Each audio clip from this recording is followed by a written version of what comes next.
Hello my friends, Hank here with a dire warning for all of you about a future devoid of B-17 model kits.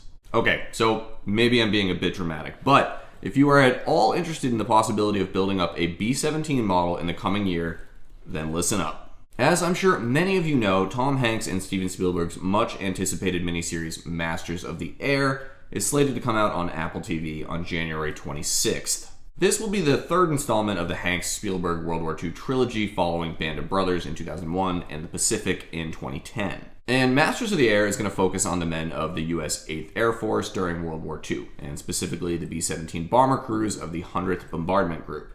I'm extremely excited about it, and I know a lot of folks have been waiting a long time for this to come to fruition. Now, how does this affect the world of scale modeling? Well, if we look back to pretty much any instance in recent memory where a war movie or TV show comes out featuring a particular iconic piece of equipment, the model kits of that aircraft or tank or whatever it may be become a very hot commodity. In 2014, Fury hits theaters, starring Brad Pitt as the commander of a Sherman EZ-8 in the 2nd Armored Division, and just like that, everybody's buying and building up M4 Sherman kits. The next year, Tamiya drops a new M4A3E8 kit, and those sell like hotcakes too. In 2022, Top Gun Maverick comes out, and everybody and their mother is building up F-14 Tomcats and FA-18 Super Hornets. Later that same year, Devotion comes out, based on Adam Makos' 2014 novel, and, if you're following along here, Korean War era F-4U-4 Corsairs, everybody wants one.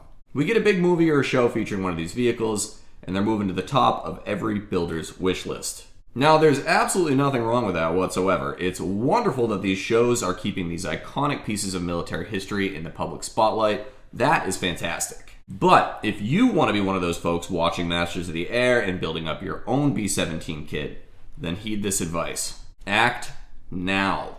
As it stands, there are really only 4 companies carrying widely distributed B-17 kits at the moment. And those are HK Models, Academy, Revell Monogram, and Airfix. So what I'm going to do right now is give you a quick rundown of some of these B-17 kits on the market so you can think about which one might be right for you, and you can snag one before they all get scoffed up in January. And for reference, I'll have links to all of these kits down in the description below if you'd like to check them out for yourself. We're going to do this in order of scale from smallest to largest, from earliest variant of the Fortress to the latest. Up first, Academy makes some great little 1/72nd scale B-17 kits. They have a B-17E that comes with markings for forts that served in the Pacific during World War II. And the major external difference between the E model and the later F model is the bombardier's position. The E has some more robust framing in the nose glazing than the F and the G models. Academy also has a 1/72nd scale B-17F Memphis Belle kit that builds up to depict the famous flying fortress of the 91st Bomb Group. I personally love this kit. I've built 3 of them, and I will be starting another one pretty soon. These are great little kits. There's a ton of aftermarket decal packs out there, so you can build up all sorts of other F-model B-17s if you don't feel like building up the Belle. Highly recommend Academy's B-17s in 1/72nd scale. They're great, small size, easily fit in most display cases or on a bookshelf without any problems. They're also pretty simple kits. Not a ton of parts, and they go together really well, and the detail is lovely considering the scale. If you're looking for a no-fuss B-17 build that you can whip together and then spend a little more time painting and weathering, then this is a solid option for you.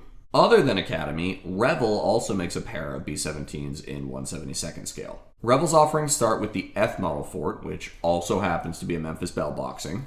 Bit of a theme here, as you will see. They also have a B-17G in 1/72nd scale. Now, Revell can be a little bit hit or miss in my opinion, but these 1/72nd scale fort kits are actually pretty nice. They've got considerably more interior detail than their Academy counterparts, so if you're really hoping to go through and detail up all the guts of the aircraft, all the gunner's positions, the radio room, all that jazz, then these might be a better option for you.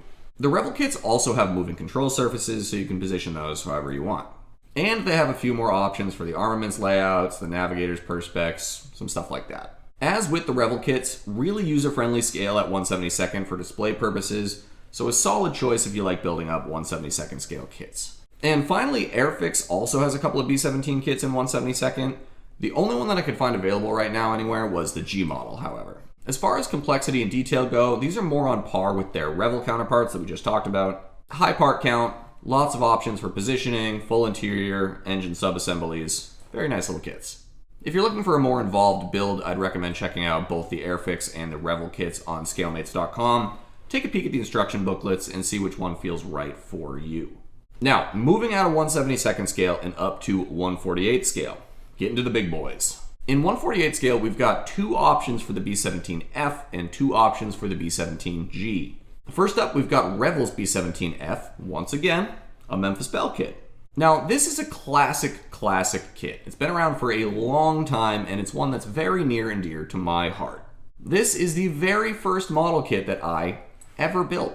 Now, Revel released the original boxing and tool for this kit back in 1978. She's gotten some new box art and some new decals since then, but the molds are the same as they were back in 1978. So going into this, don't expect this kit to be up to 2023 Tamiya quality, for example. These are pretty basic parts, a bit of flash to clean up, and the seam lines definitely will need some attention. Also, we're looking at raised panel lines here, so keep that in mind as well. All that said though, I highly recommend building up this kit at least once in your life. There's something beautiful about its simplicity. It goes together quite easily, minus the seam line work that we just talked about. I'll need to clean that up a bit. But it builds up to be a really nice kit. And it's also so cool to just build up a B-17 in 1/48 scale after doing smaller single-engine aircraft in that scale. You just get to appreciate how big this aircraft was. She's just a beast. Now, if we stick with Revel for a bit, they've also got a B-17G model that's an even older tooling than their F variant. Revel's B-17G started life as Monogram's B-17G back before those companies were absorbed and merged.